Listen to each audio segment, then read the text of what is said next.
Hi, Jarvis and Alistair. Sorry I couldn't be with you tonight live, but unfortunately some technical issues. So guys, you know your Shakespeare. Pathetic fallacy yesterday.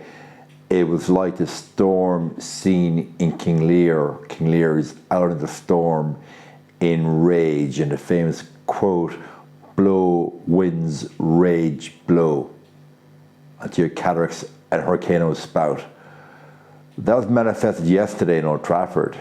The raw, palpable emotions of the fan base, I think, was manifested yesterday in that storm. But those storm clouds have been brewing since the ignominious exit from the Champions League last December. Red flags have been put up by this manager month in, month out. Lots been made of the injuries, fair enough.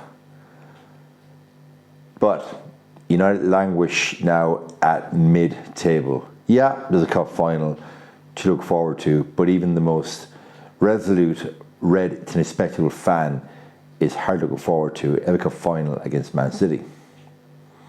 Yesterday, United went quite into the night with a whimper. Arsenal didn't have to leave first gear. They went a goal up, and it was literally Arsenal looking at United like a mid-table team. The old rivalry is dead. It was just, we're here, we're going to tickle your belly, we're taking 3 points, and there's nothing that you can do about it. On the pitch, Scott McTominay doing his normal jumping frog antics, where he'll jump and jog around the player and around the ball, but he won't press and he will not put in a tackle. And he will play the odd 5-yard pass. That was McTominay yesterday. He's not improved since I last saw him play under Jose Mourinho 5 years ago. Dalot, to his credit, probably our best player of the season. Johnny Evans, the much maligned Johnny Evans, gets a lot of stick in the fan base. The man is in mid-30s. He's playing injured. But to give him credit yesterday, dominant in the air, confident on the ball, and practically every time he was playing the ball down the flank, he was looking for Garnacho to put him free. Garnacho, young player, not going to go in hard on him, but yesterday he's beating the fullback, and then the end product was non-existent, straight to the goalkeeper or side netting. Højlund cannot keep the ball and hold up the play. I know he's running a very lonesome furrow up top for us, but yesterday Højlund looked lost. I think it's the frustration that he's not receiving service from either of his wingers. Ahmed looked great yesterday in spurts. Got to give him credit. I want to see more of him. But we know when Rashford decides that he wants to play against Newcastle or Brighton and ultimately the cup final, Rashford will get that spot. So lots been made today in the media about players and how many of these players, if United were chasing a title, would they be fit to play? The jury's out on that.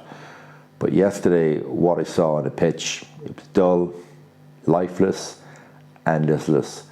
And I think that storm there at the end, as I opened with, was quite poetic. The fans that I spoke to yesterday, the broken fan base, fans have had enough. That's been made of the close on the billion quid spent on players over the last number of years, but it was the wrong players, bought at the wrong time, and put on obscene contracts. So these problems at the club go far deeper than Erik ten Hag. It's a culture problem, and it's a problem that Sir Jim and Brailsford and the gentleman now running the football operations have a very tough act to decipher where they're going next. The Gives are happy. They have their money, and they've abdicated football operations to Sir Jim. The stadium's fallen apart. There's been no investment in infrastructure. Carrington isn't fit for purpose. So I really don't know where we go from here. maybe Jarvis and Addlester can cast some light on it. Good night, guys.